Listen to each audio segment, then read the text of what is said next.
Hello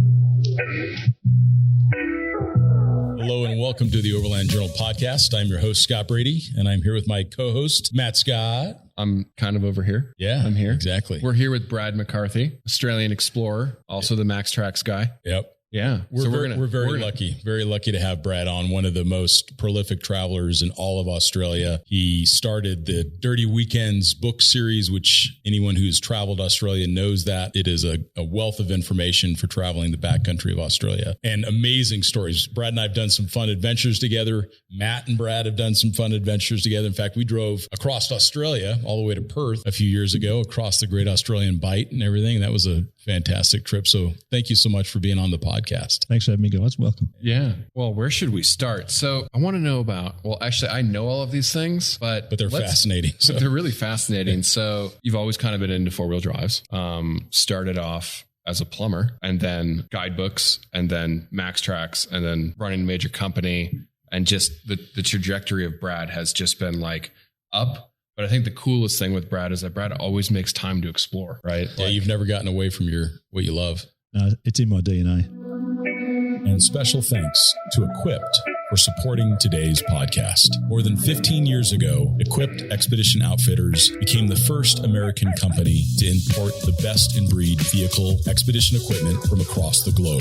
Since their humble beginnings, they have risen to become a go-to leader within the adventure travel industry, continuing to deliver a diverse portfolio of reliable, long-lasting products backed by unparalleled customer service. From shelter solutions from Easy On to portable fridges from National Luna to aluminum storage boxes from Alubox, their ever-growing selection of best-in-class gear increases your capability, comfort, and confidence during any adventure. Visit equippedone.com to gear up. Yeah. I've got to see what's over that hill or around that bend. Yeah. And I've been like that since I was a kid. Yeah. I think it started, my old man used to look after knock down sugar mills and power stations and those sort of things back in the day. And he'd throw my brother and I in the car and we'd go for a drive to have a look at a job. And that job might be 1,000 k's from home, but we'd have a packet of biscuits and a couple of cans of soft drink and that'd be it, So, but we'd be driving to a town somewhere and he'd see a dirt road and he'd turn off the dirt road and we'd drive down to a beautiful beach, something like that. And I think that was ingrained in me from a young age. And it just went from there. So, when I was 15, I got offered an apprenticeship as a plumber. And at that stage, unemployment in Australia was 11%. My old man said, get a job as a plumber. You'll be 19. You'll have a plumber's license to print money. And if you don't like it, you can go and do something else. It wasn't what I really wanted to do with my life, but the opportunity was there. I took it and I did that for about 20 years. Got to the point where I was working in major construction sites, hospitals, shopping centres, hotels, casinos, that sort of stuff. And the weekend would come and I would head for the hills. It was my escape from, the noisy city to the beautiful natural environment we have in southeast Queensland. And I just, over the years, built up this knowledge of all these amazing places within 3 or 4 hours drive of my home. Because I only had weekends to spare, I had 2 or 3 days to go and explore these places. So I'd go to the local government map shop and get the forestry maps or the national park maps and plot a route and look at the map and go, there's a waterfall there, there's a patch of rainforest, there's a few creek crossings to make it interesting. And I'd go exploring and I just loved it. But in the back of my head, I was sort of thinking, I've spent a lot of money on fuel and repairs and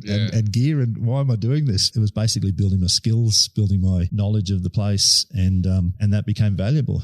I'd get to a job on a Monday, the car would be dirty, I'd still have all my camping gear in the car on the roof, and guys would come up on the job site and say, Mac, where have you been? And I'd say, Fraser Island or the Conondales or Sundown National Park. This is pre-internet. This is like the mid-90s. I'd have a photo album, so I'd bring a photo album and show them the place that I was talking about, and they'd be like, wow, how do I get there? What do I need to know? So in the end, I ended up with these fact sheets. So I had a mud map and the details of where it starts, where it finishes, how far it was, what the terrain was like, what the highlights of the place were, and a little mud map with the number 1, 2, 3, 4 along the map showing you where to go, what to see. And I was on a job at one stage where I was looking after a major casino building in the middle of Brisbane, and I had 50 plumbers working under me, and I had a folder with all the plumbing stuff in it, and I had another folder with all the dirty weekend stuff in it.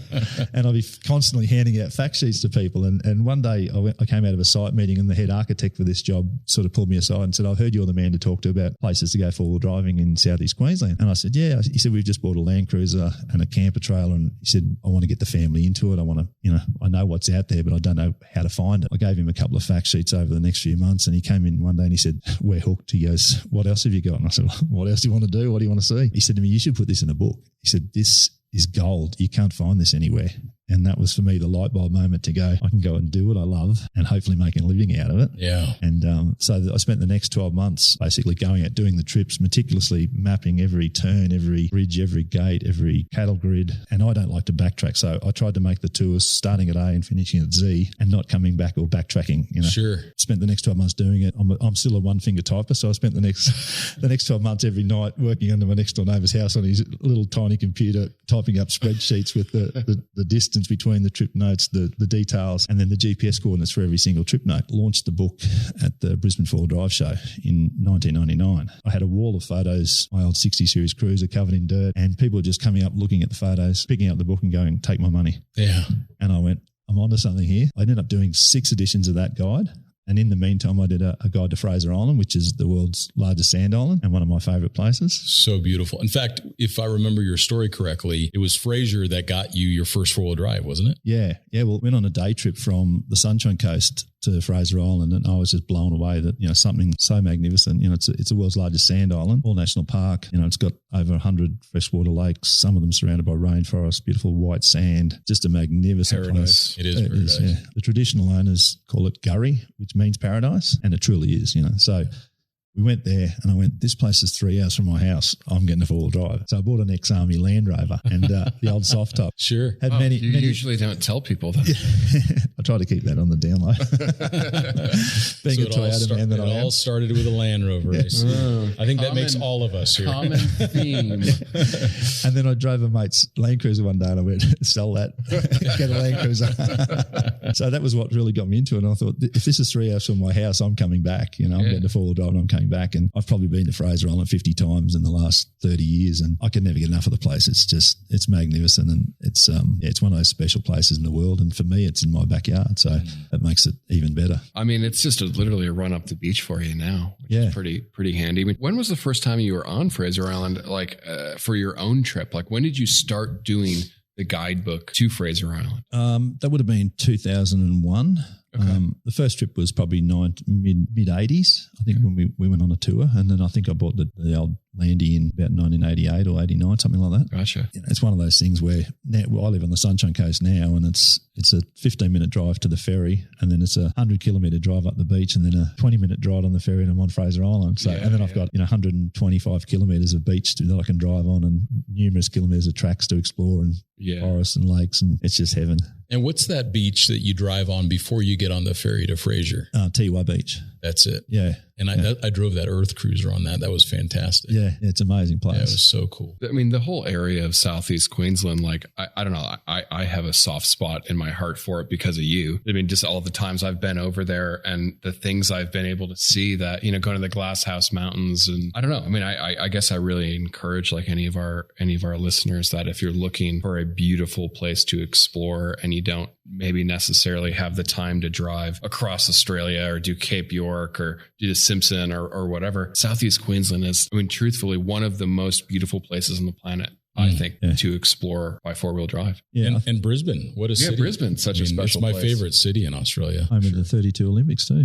Oh, really? Is that that's exciting. Very exciting. A lot of infrastructure happening at the moment, road upgrades and rail upgrades and all that sort of thing. So a bit of roadworks and that around, but where I am on the Sunshine Coast is not really affecting us at this stage. But yeah, it is an amazing part of the world. And I think it's just its location, its latitude is such that you get the tropical and the subtropical species and also the temperate species. So the diversity of wildlife is quite amazing. And the same with the flora, the plants can sort of grow in Brisbane and the Southeast Queensland region don't grow too much further north or too much further south. The population of Southeast Queensland is probably about 5 million people. Significant. Yeah.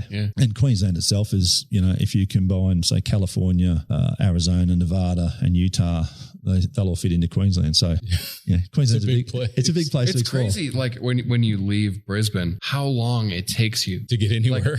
I mean, I remember the first trip we did not your first trip, but the first trip I did up Cape York with you. It felt like we were driving for 2 weeks straight, and then all of a sudden Papua New Guinea is there, and then you can't go any farther, and then you're like, but I don't want to go back. Yeah, it's a big place, and that's just Queensland. So to drive across to the West Coast, we've done few trips where, it's a good solid week if you're non-stop driving to get to the West Coast. From Brisbane to Perth is about 4,200 kilometres. So pretty much, New York to San Fran or New York to LA, not much in between. And those are dirt roads. Yeah, there's a lot of dirt. Yeah, you can't go east to west on pavement unless you're along the coast. Yeah, if you're in the middle, you're on dirt. Yeah, Highway 1 basically circumnavigates the country. And if you want to go through the middle, it's dirt. Bush highways that are maybe 4 lanes wide, and every now and again there's a tarred section with some aircraft landing strips on it for the flying doctor. Yeah, I always try and remind people that it's not that the infrastructure in Australia is poor. It's not. It's just that it's different. You're on a 2-lane highway, and then you're still going through the small towns. It just takes longer to get places. That the Bruce Highway, for example, that runs from Brisbane. Where does that end? Does that go to Cairns? Yeah, that's for most of it's 2-lane.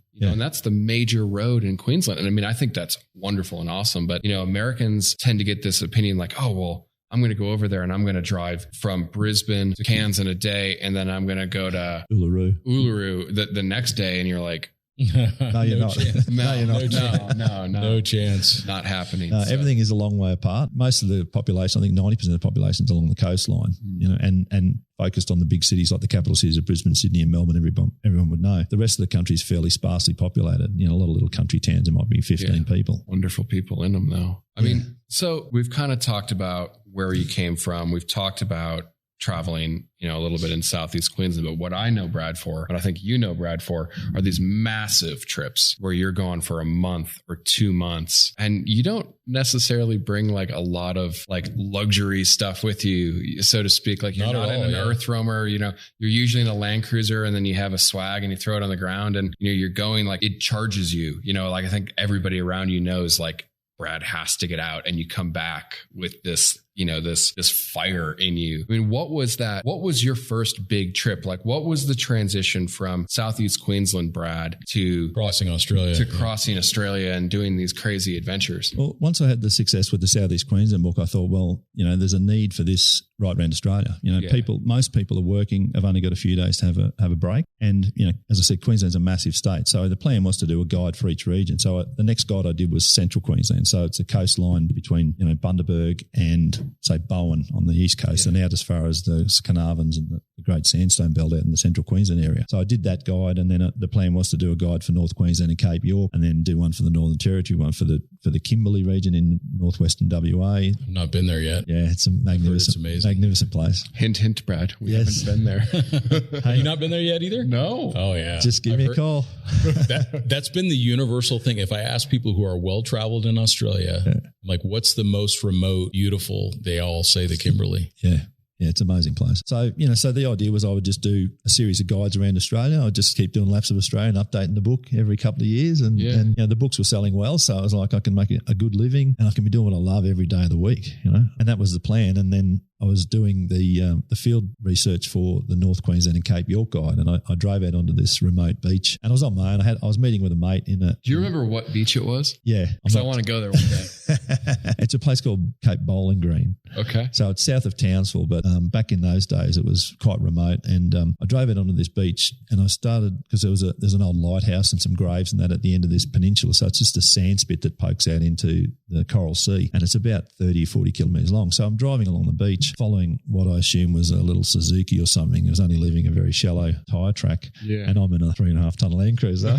And I started to bog down through this sand, and I thought, this isn't good. And then I look ahead and I see dead mangrove trees coming down to the water's edge. I thought, mangrove mud, that stuff's not real good. So I tried to turn the car around to leave, and I broke through this crust of sand into this black mangrove mud, and the car just bellied out. And I thought, this is going to be fun.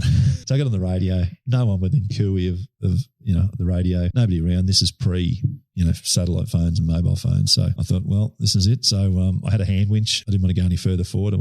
I tried to go back on my tracks and just couldn't get any traction. The wheels were just spinning in midair. So got the winch out, got the hand winch out, got the old turfer, found a tree up on the sand dune and ran every single rope and strap that I had out to that, tied it on, got it going, put the tension on it and pulled the tree out of the ground. Then there was another tree on about a 45-degree angle and did the same thing, tried it, pulled it out of the ground. So then I thought I'm going to have to get the tyre out from underneath and bury the tyre and winch off the tyre, right? So, and of course it's sitting on the belly and the tyre was under the back of the fuel tank. So I had to eagle the slop out from under the car, get the wheel out, dig a trench, hook it all up and start winching off the spare tyre. So in the meantime, this is hours going by and the tide started to turn. So the tide's lapping under the car. So I'm dealing with all this slippery, greasy, black, oily mud and it's, 30 degrees and sunny and I'm just, working my butt off to try and get this car out with this hand winch. And, you've used a winch. Sure. You're doing half an inch at a time and making a little bit of progress. But I was shoveling dry sand in. I put the floor mats in. I was shoving whatever I could in under the tyres and I was picking up bits of driftwood and like logs and things and shoving them in to try and get up onto the sand. Everything, things would slide off and get jammed underneath and I have to I had an air jack. I'm trying to jack the car up to get the debris out. And so it got to the point where it's probably 6 or 7 hours. I eventually started to get the back up onto the sand again. So I jumped in and just reversed over the winch and the cables and just got the hell out of there up on the high ground,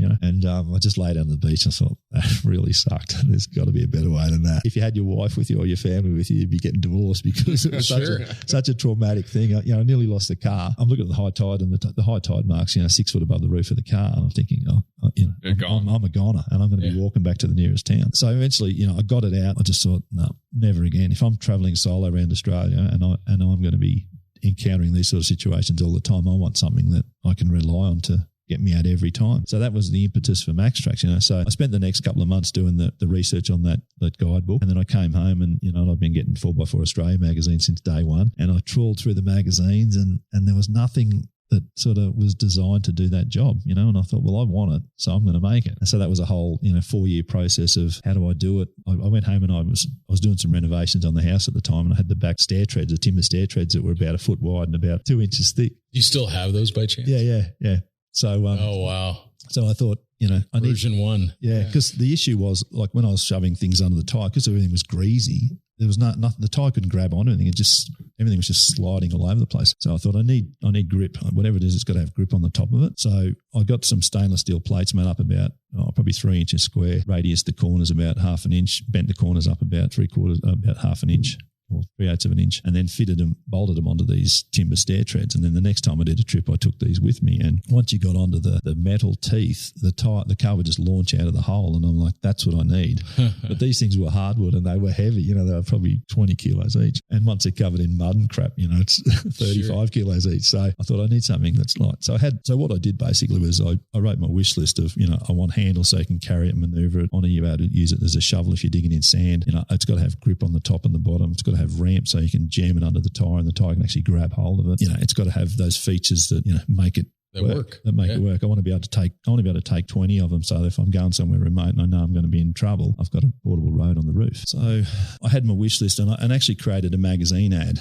And it was basically a photo of a car bogged in the middle of a salt pan in the middle of Australia. And it said, ever been bogged? Here's a solution. And it had the list of the features of the MaxTrax. And so that was my spec sheet. And I wasn't sure what to do next. I was sort of lost as to how do I produce this? Because I want 20 or 30 of them. I just happened to be watching a TV show one night and there was a guy came on and he just walks down the street with a microphone and a cameraman and walks up to someone and says, "G'day, I'm Brad, what's your name?" And gets their life story out of them over the next half an hour. And I happened to turn it on one night and he's talking to this guy who was an industrial designer. The interviewer said, "So what's an industrial designer do?" And he said, "Well, if you've got a TV or a toaster or a lawnmower or a car, an industrial designer designed that product." So I got the yellow pages out and there's 3 or 4 industrial designers in Brisbane and one of them who had already won 4 Australian Design Awards. I thought, well, these guys know what they're doing. So I got on the phone the next morning and said, "Got this idea of this product that I'm trying to make, can you help me?" And they said, that's what we do. Come and have a chat. So I went in and then we spent the next probably 3 years designing it, making prototypes. So we would get a block of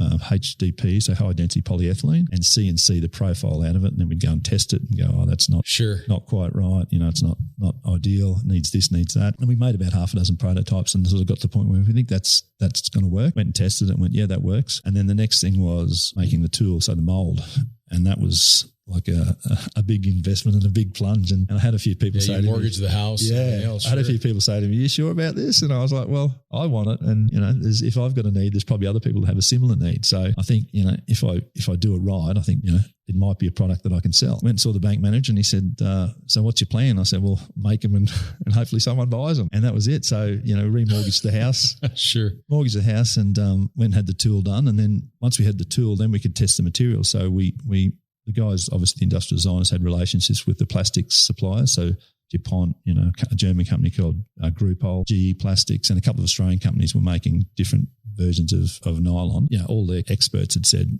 we think nylon is the right material for this product, what it's got to cope with, the conditions it's going to be used under and all that sort of thing. So they all gave us samples of material, and we had maybe 5 or 6 grades of their different variants of nylon, and we trialed them, put them in the tool, and we ended up with all these different boards in different colours and different materials that we went out and tested, and basically did the Goldilocks until we got it just right, which took a while. It was probably 12 months of testing and refining. And then we went, we think that's the material. And then we went and set off on a 10,000K lap around Queensland. So we basically left Brisbane, drove to Cape York, drove out to the Simpson Desert, crossed the Simpson Desert, and back to Brisbane in a month. So 10,000 Ks in a month, towing a camper trailer. Which pretty much guarantees getting stuck. Yeah, and in the height of summer. So, Sure. Out in the desert it was 50 degrees Celsius, and up north it was probably high 30s. So the sand's like lava, and it's you're guaranteed you're going to get stuck. So every time we got stuck, we more or less set up a tripod, put a camera on it, filmed the video of us using the MaxTrax to get out. So at the end of the trip, we had probably 10 or 15 instances of actually doing a legitimate recovery using the boards. So then we went to the four-wheel drive show in Brisbane, almost the same spot where I'd launched the book about 5 years earlier, had the MaxTrax on display, and I had a pallet of MaxTrax sitting there, had the 100 from the trip, covered in red dirt, and we had the screen playing with all the recoveries on loop. Ron Moon came up and had a look was standing there looking at the video, and I was talking to a potential customer at the time, and Ron Moon was the editor of 4x4 magazine, right. Very experienced guy. And he's looking at the video and he's shaking his head, and I'm standing behind him, seeing him shaking his head like side to side, thinking, oh, that's not good. Ron Moon shaking his head, And I went up and I said, oh, Ron, how are you? And I'd sent him books over the years to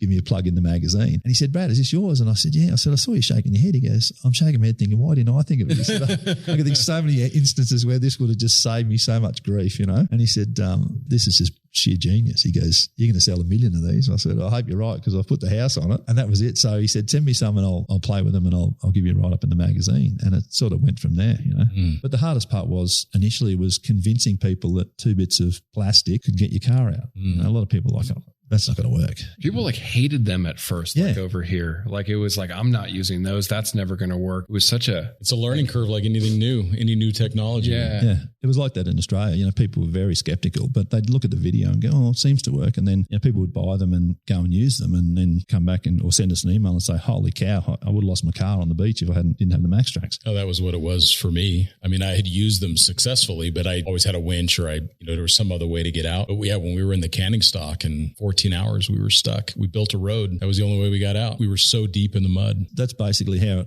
it all came about. And then it just went from there. It took us quite a few years to sort of get a roll on and actually get people believing in the product. And then, because they're bright orange and they're big and people put them on their roof rack, we would have people ring us and say, my mate's got some of those orange things. Do you sell them? Those spiky orange things. So that's how it started. It just sort of went from there. And then we went to SEMA in 2010. I remember that. That was quite memorable for us, because we rocked up and I just had 3 or 4 mates with me, and we'd booked it in, and we got to SEMA and walked into the exhibition hall in Vegas, and I was like, oh, we're playing with the big boys now. Ford was there, Toyota was there, Goodyear, all the big brands, ARB and TJM and everything, all the Australian four-wheel drive equipment companies. And I was like, oh, we might be out of our depth there, We spent a couple of days in the Home Depot car park building a pyramid out of plywood to make a sand dune. So our display at SEMA was we had an FJ Cruiser all sign written, and we had it bogged in a sand dune with the MaxTrax sticking out of the front of it. And we used real sand, so we had boxes and boxes of red sand that we made this sand dune out of. People were just coming up and shaking their head, and we picked up probably half a dozen international customers at that show, and a couple of awards for best new product in the off-road space. So we walked away from SEMA thinking, well, we can play with the big boys. We've got the right product and we've done it well. You can do it. It can be done. So that 10,000K trip, was that at the time the longest you had kind of been out in a 4-wheel drive? Yeah, that was probably the longest. That was a month, and it was, a month just living out of the car. I'd done a lot before that. So my car was pretty well set up. I had a good fridge in the back. I just used to sleep on a stretcher and just boxes of food and spare parts and tools, and, that was about it. But it was, I was driving a Toyota, so reliability-wise, I knew that I didn't have to take too many spares, and if I did need something, there wasn't help not too far away. Yeah. Despite Queensland being quite vast, there's a Toyota dealer in every town just about. And you're Mr. Land Cruiser. Yeah, well, I always say to people, if you want to go there and come back alive, it'll be a Land Cruiser. There's a great Australian commercial that they ran, and it was like a border checkpoint to go out into the desert, and people would drive up in some lesser vehicle and they'd turn them around and send them back. And they would only let the people through with a Hilux or a Land Cruiser. But I think it was a clever ad. It was a very clever ad. Until very recently, there just weren't that many vehicles other than Land Cruisers that truthfully could put up with Australian conditions. The GU Patrol. Yeah, sure. Well, I mean, Land Cruiser arrived in Australia in the 50s when they were building the Snowy Mountains hydroelectric scheme. So Leslie Teese, who had that contract for that, imported a heap of them from Japan, and they were the shorty 40s, and they were mountain climbing through the Snowy Mountains, and people sort of kept them afterwards and went, this thing's unreal. There's the Land Rover guys in Australia love to tell that same story too, because on the Snowy Mountain Hydro Project, they were actually the first vehicles, and I want to say they were Series 1s. Yeah. And then they became Land Cruisers for a reason. So it's funny because when you the Great Dividing Range runs along the east coast of Australia pretty much from top to bottom, and once you cross that mountain range, it's pretty flat all the way to the other side of the country. It is. There's a few little bumps along the way, but it's pretty flat and lots of sand. And once you cross that mountain range, you can pretty much guarantee 90% of the vehicles you pass will be a Land Cruiser of one variation or another. So what's been your favorite Land Cruiser then? Well, I'm driving a 300 series now, and it's pretty damn good. So you got to talk about this. Yeah, because we don't get it. We're not going to get it here. I guess we're going to get the Lexus version, but LX600. It's pretty different. Yeah, we don't get the lockers. Yep. We don't get the EKDSS, the diesel like you do. Yeah, no, it's a beast. It's like I've had all of them, and the last cars, the 200 series that we had, were really good. The V8 twin turbo, plenty of power, quite comfortable. But the 300's just that next step up. They've had 12 or whatever years to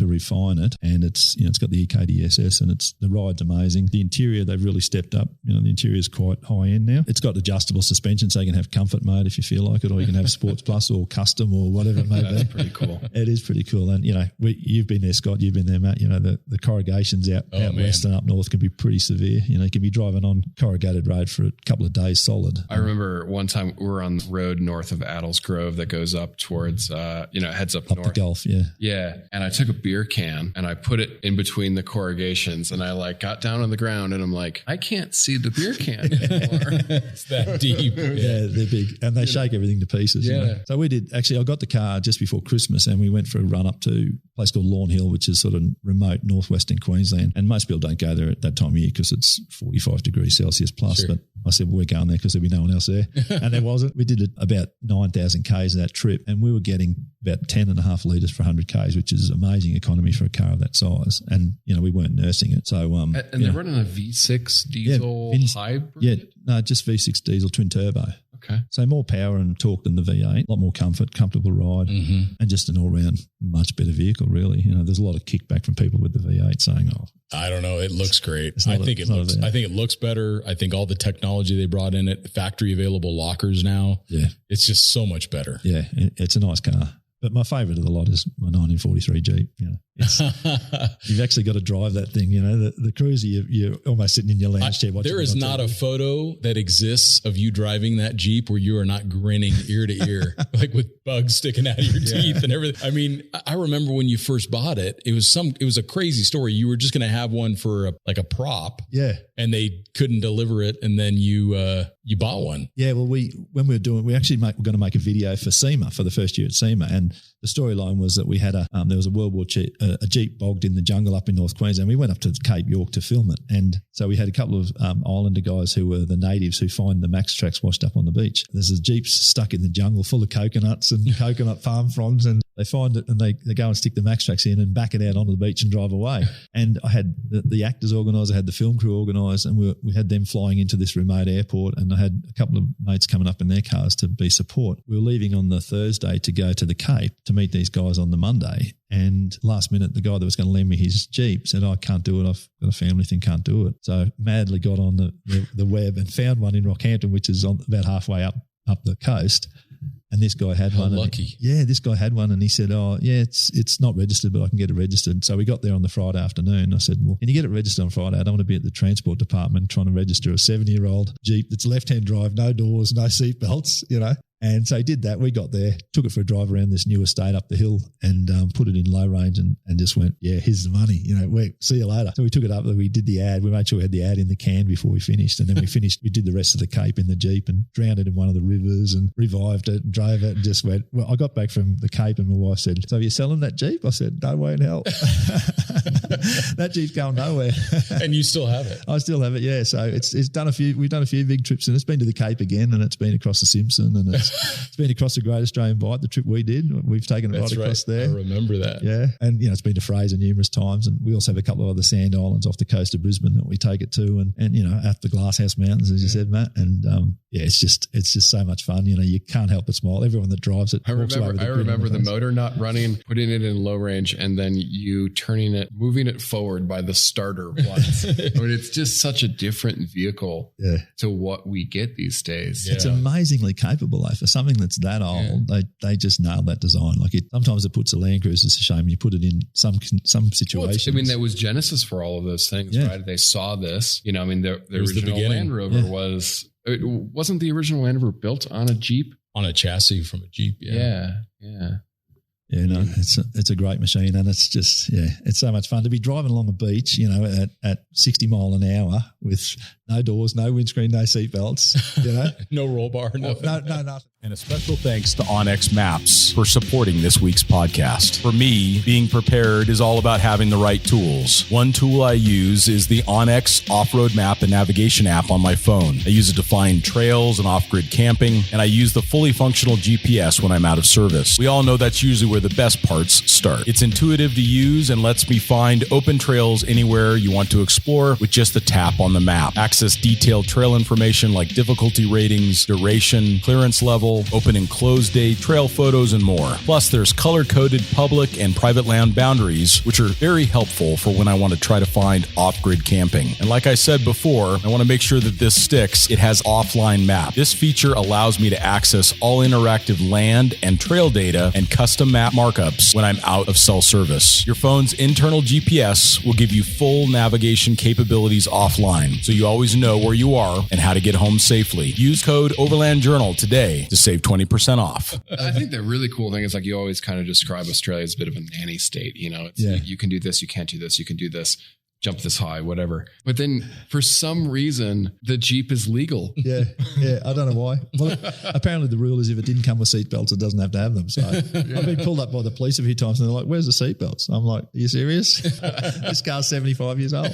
So when I roll it, I'm kept in the car and crushed. Yeah, exactly. That is such a fun vehicle that you've got. What other vehicles or equipment that have just delighted you like that? Other things that you've had in your travels? 40 series cruiser. And, most of my cars have been for work purposes, for big stuff. I've had a good 100 series that was the original one, and that's 2005. No, sorry, it wasn't the original, but 2005. Yeah, because you rolled series. That up north. Yeah, well, we had a collision with a sleeping driver on the bridge. The sleeping driver wasn't me. You didn't roll it. Yeah.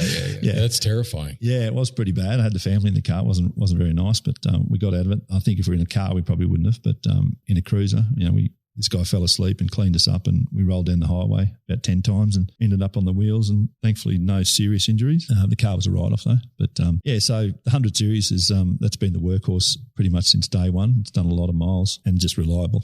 We did some testing. The Australian Army invited me out when they were implementing or they're doing the G-Wagon testing program, and they rang me and said, we're going to be doing this testing trip through the Simpson Desert and we're going to put max tracks on the vehicles. Do you want to come and make sure we're using it properly? And I was, of course, hands straight up. I'm there. I'll meet you in Alice Springs. And so we did this trip the first time, and there was a few mechanical issues with the G-Wagons. And at that stage, the Cruiser, this was end of 2012. So, the Cruiser was 7 years old at that stage and done quite a few miles and, across the Simpson Desert, cross country, no worries at all, no mechanical issues, And then we did another one with 10 G-Wagons in February the following year. So, the hottest time of the year, same deal. The G-Wagons, pretty much every G-Wagon had some other issue. And I still love them. The Cruiser, they look great, but give me a Land Cruiser any day. So, the old Land Cruiser just did it again, no issues. Amazing. So, I've spent probably more time in that car than any of them. It's sitting in the garage at the moment. And every time I walk in, I'm like, I should take it for a drive, but I'll hop in the 300 and go, oh, maybe not. I think it understands. Yeah, I think it might. Yeah. It's in retirement now. Yeah. It's living a nice life up on the beach. Yeah.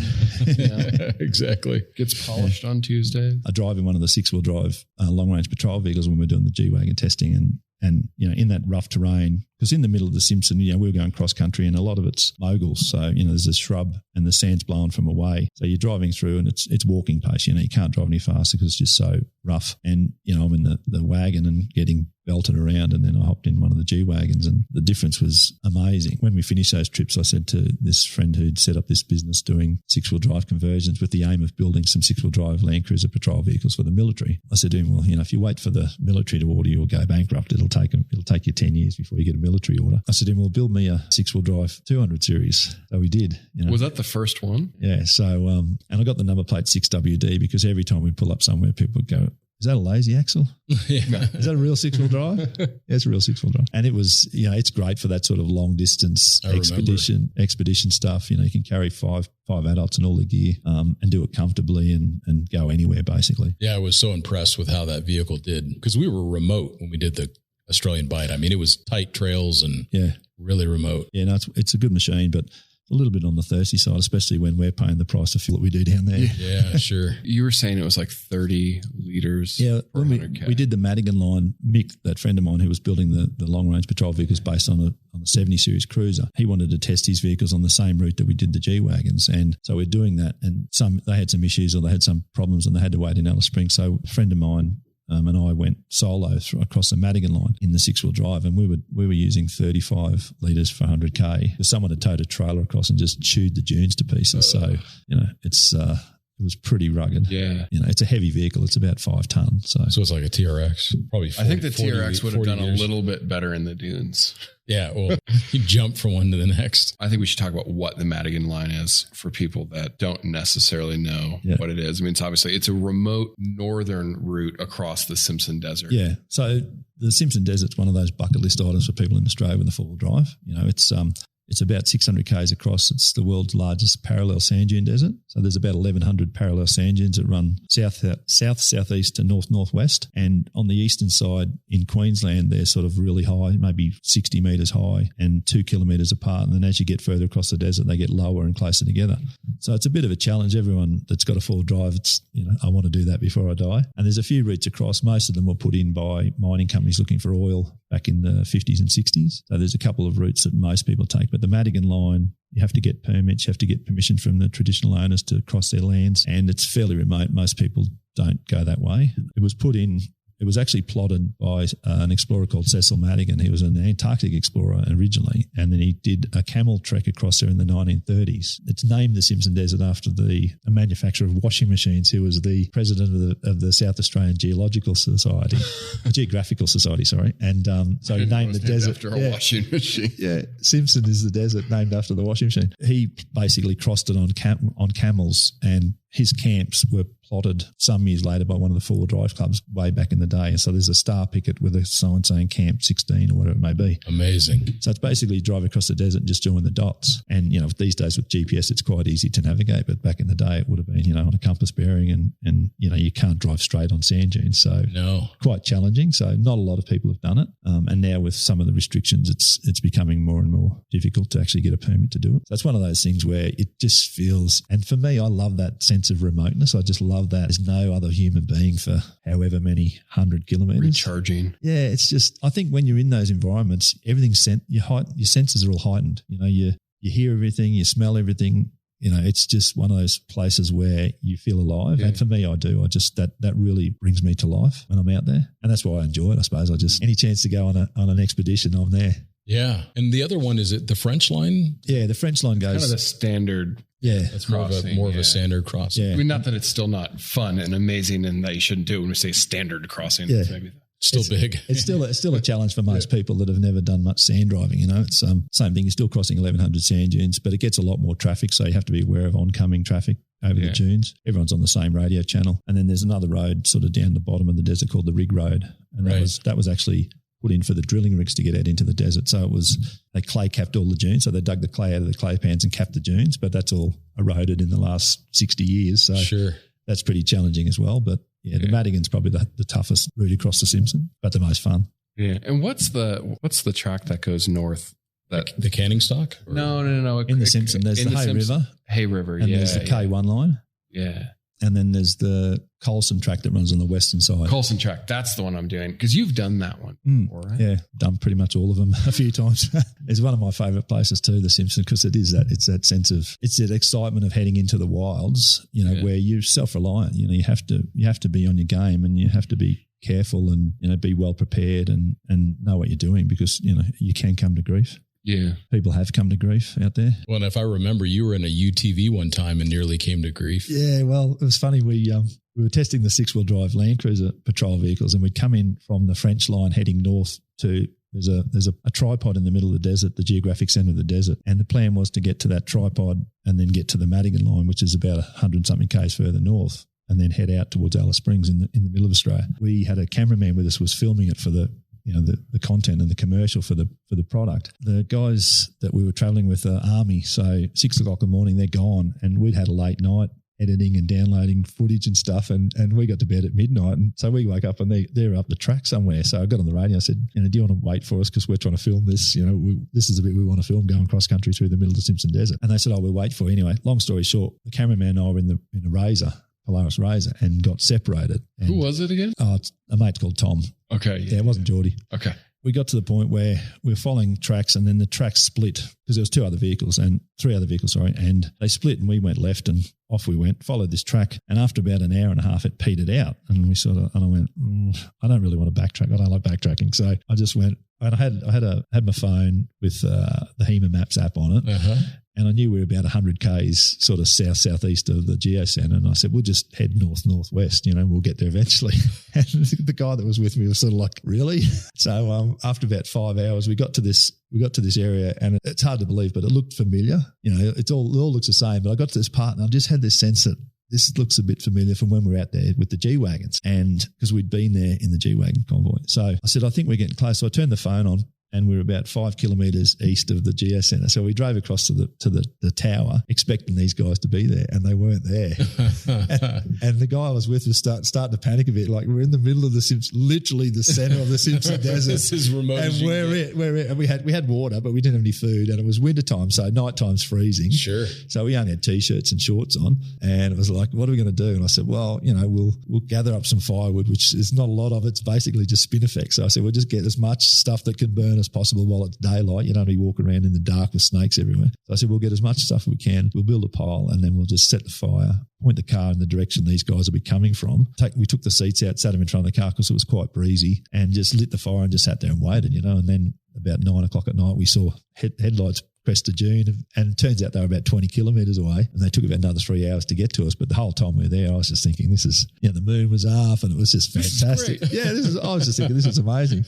He was starting to panic, and he said, what are we going to do if they don't come? I said, we'll be fine. I said, we've got 5 wheels on the Razor. We can burn as smoke signals if we need to. And then a jet flew over between probably Alice Springs and Sydney, and I said, we're going right SOS in sticks on the clay pan and light that at about 8 o'clock tomorrow night. They might see it. There's a couple of idiots down there lost, But it all turned out for the best. They came and arrived at about midnight, and I sort of said, I was hoping you guys wouldn't come for a couple of days. I was loving it. Yeah, but then that was just, that's just probably experience that I didn't panic. I just went, we've got to get there, and this is how you do it. Just navigate by the sun, and pull out the technology when you can. Yeah, because you didn't want your battery to go. Yeah, well, I didn't have a charger, so the battery was about 10% on the phone. So I was turning it on and checking and turning it off, and Brad now compulsively brings chargers with him everywhere. Well, the ironic thing was we had a bug out bag with a sat phone, an EPIRB, flares, fire lighting equipment ×3, all that sort of stuff, and it was in one of the cars. You can be prepared, and then things can still go pear-shaped. But I think the thing is, it's experience, and it's not panicking when you're in those situations where it could have turned bad. It could have been really bad. For sure. If they couldn't have found us, who knows? It would have been,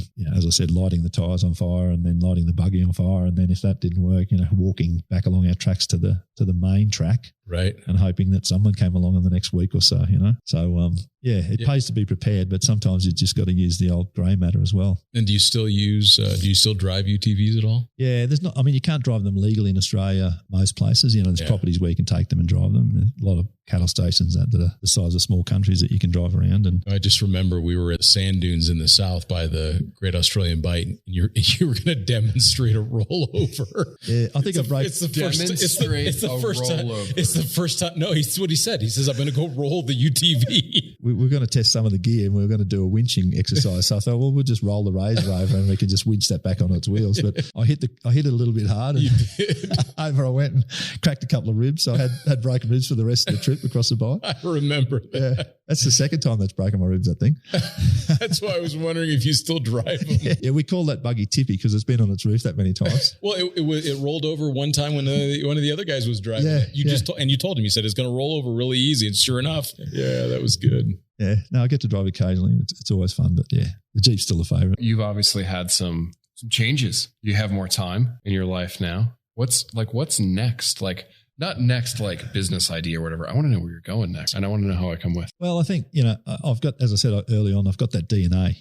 I've got that explorer gene. I remember a while back, so they isolated a gene, and it's the risk-taking gene, and it's only 20% of us have it. And our ancestors were the ones that went out of the cave and looked over the hill and brought back the food, and or sailed a boat all the way to Australia. Yeah, exactly. Those people with that adventurous spirit, and I've got it. And I sort of class myself as an explorer because it doesn't matter to me whether I'm exploring a desert or an island or a jungle or a city. It's exploring. It's new things. It's new encounters. It's new people. It's new environments, new wildlife. That whole thing is just novelty, I suppose. I can't get enough of it. So now that I've got a clean, empty calendar, there's a lot of places on this big blue ball that I want to have a look at and experience for myself firsthand. That trip that you and I did to Namibia, Matt, back in the beginning, just before COVID. Just like opens your eyes to like... Yeah, that was the last time I saw you was in Namibia. I just realized that. Yeah. So, things like that where it's just so different. It was South Africa. We were in South Africa together after Namibia. Oh, that's right. So it was after that. Yeah. So those new experiences, new places, totally different to where you live, new cultures. I just love it. So girlfriend and I are going to Italy for a month in August. And then when we come back, I'm sort of planning a Trans-Australia trip from the East Coast to the West Coast, straight through the middle in probably September, October. Yeah. So, and you're like messing around with van life now too. Yeah. We were up North Queensland in September last year, and there was a young couple that pulled up in one of the campsites and had Max Tracks on the roof. So I went up and said good day and had a chat and gave them a couple of key rings and stickers and patches. And I said to them, where are you heading and where you been? And they're doing the lap of Australia, having a year off, and COVID, perfect timing, They said, we're doing the lap. We're going to go down to Melbourne, and then we're going to basically offload the van. We're going to Tassie, and we're going to offload the van. Pardon me. And I said, I'll be interested in buying it off you if you're keen. So it's a Mercedes Sprinter short wheelbase 4x4. And I went, that's the way to travel. So I said, leave it in Tasmania. I've got a friend who's got a house in Tassie. And so they left it down there, and we did the deal and went down in April and drove around for a couple of weeks in Tasmania. And so good. Oh, it's fantastic. The weather in Tassie can be amazing. It's an amazing place, but it can be sketchy. We had pretty good weather, but to be able to just pull up somewhere, climb into bed, not have to worry about setting up a tent. Doesn't matter if it's raining, if it's snowing, if it's blowing a gale. It's pretty good way to travel. It's a bit better than sleeping on a stretcher next to the Jeep. And then we talked a little bit at lunch. You did a little sailing recently, and that was fun. Yeah, well, it's a couple of years back. I've always wanted to do the Whitsundays. Like the Whitsundays is a bunch of about 74 islands off the central Queensland coast. So beautiful chain of islands, and it's very popular for sailing holidays. And you can sail yourself. So you charter the boat, and you can grab half a dozen friends and just go where you like for a couple of weeks. And so we did that, and you had to have some sailing experience before you could do it. So we went three of the crew and I went and did a sailing course a couple of weeks before so that we could rent the boat. We were out on Moreton Bay off Brisbane, and the day we went out, it was blowing 35 knots, and we were the only boat out there. And we're in a monohull. Yeah, the guy gave us the basics and then let us go, and we were just skipping across Moreton Bay at 35 knots. So I was just thinking, this is great. It's a whole other world. It's a whole other world. So that's potentially in the future is something on the water. I've got a jet ski that I go out. There's a little island off the coast that I go out to occasionally, and you can snorkel and dive and swim around, and lots of marine life and that. But and that's easy because it's. Are you running the thing out to Morton? Yeah, we've been across the Morton Island a couple of times. That's like a pretty serious crossing. Yeah, it's about probably 25, 30 k's across the bay. How long does it take on your jet ski? Oh, you've got a pretty big one. Yeah, it's about half an hour if it's calm. The thing with Moreton Bay is it can chop up really, really badly. So you've got to go early in the morning and sort of get back before lunch because the breeze comes in and turns it into a washing machine in the afternoon. Yeah, but it's one of those things. And same thing, it's exploring. There's a nice river near where I am, and you can drive 50 k's up this river on the jet ski. So is that Noosa River? No, the Maroochy River. Okay. So you've got a lot of natural environment there. There's bits of it where you go up these little creeks and you could be in the Amazon. And it's in my backyard. So it's that explorer, I get on the jet ski and I go, what's up there and what's out there? And I can't help myself. That explorer gene, something you told me a long time ago, and it stuck with me because you see correlation between for you, like father and daughter. I think it's so cool that Lauren's out there and her sprinter doing the same thing. And, like Ray Highland with his kids doing the same thing. Like it's a certain person that just has to go. Yeah. Yeah. You can't help yourself. I mean, my eldest daughter, as you said, she's doing the van life thing. She's been on the road for about 6 months, traveling around Australia. Yeah. And her sister went down and spent a month with her doing South Australia and the Red Centre recently. So, they've got it. But I mean, they were camping with us when they were babies. I think the first time we went to Fraser Island, Lauren was about 6 weeks old. First trip to Fraser. Tell me that story where they were going up to Coober PD or something. Yeah. They take this dirt track that's like 100 Ks long, and it's like, I don't know, we might make it. I'm like, yeah, she's definitely a McCarthy. She wasn't too perturbed. I said, just ring me when you get to the other end. When you get to a town and you got network, just give me a call to make sure you got through. Otherwise, I'll have to drive down there and get you. This content is brought to you by Overland Journal, our premium quality print publication. The magazine was founded in 2006 with the goal of providing independent equipment and vehicle reviews, along with the most stunning adventures and photography. We care deeply about the countries and cultures we visit and share our experiences freely with our readers. We also have zero advertorial policy and do not accept any advertiser compensation for our reviews. By subscribing to Overland Journal, you're helping to support our employee-owned and veteran-owned publication. Your support also provides resources and funding for content like you are watching or listening to right now. You can subscribe directly on our website at overlandjournal.com. There's a couple things that we like to ask the people that come on the podcast. One of them is, are there any books that you have found in your life or business or travel or anything else that you've really, other than the ones that you've written yourself, but is there a book that you've really kind of identified with? There's quite a few, actually. It's hard to nail one down, but being an explorer, I like to read about the explorers. So I've read a lot of the journals of some of the Australian explorers, and Australia's a pretty tough country to explore on foot back in the day, before aircraft and all that. So Edward John Eyre, who went through the middle of Australia, John McDowell Stewart, Matthew Flinders, some of the navigators. Matthew Flinders is an amazing guy. Yeah, I mean James Cook that sort of discovered the East Coast. All of those guys, Captain Bligh, William Bligh that survived that mutiny on the Bounty in Tahiti back in the day. Those guys. I've read all their journals and all the books about those guys, and a lot of my friends have said you were born 200 years too late. You should have been born when those guys were out there because you've got the same genes that they had. So a lot of those books that I've read over the years, for me, like John Eyre that walked across the track that we did across the Bight, he basically walked that in the height of summer, barely survived, but did it on foot. 1,700 kilometres. Unbelievable. So you read those stories and you just go, for me, the beauty I think of Australia is you can go to those places that are in these journals that these guys are discovering firsthand, and it's the same. 250 years later, you're looking at the same scenery that one of the early explorers saw, and nothing's changed. Yeah, you can still go see trees where Burke and Wills etched their stuff into. Yeah. So for me, that's probably one of the thrills, is to be in one of those places where Captain James Cook stood on that hill in 1770 and looked up the coast and saw this, and I'm looking at the same view and it hasn't changed in 250 years. I mean, that, and a lot of those places you need a four-wheel drive to get to, and that's probably for me, that's why I got a four-wheel drive. It's not to put all the gear on it, make it look flash and all that. It's a tool to get me to those places where you can't get in an ordinary vehicle. Well, that's a perfect segue into the last question we like to ask, which is someone that's getting new to traveling, new to overlanding. What is a couple pieces of advice that you would give them, having seen the world like you have? I think it's preparation is key.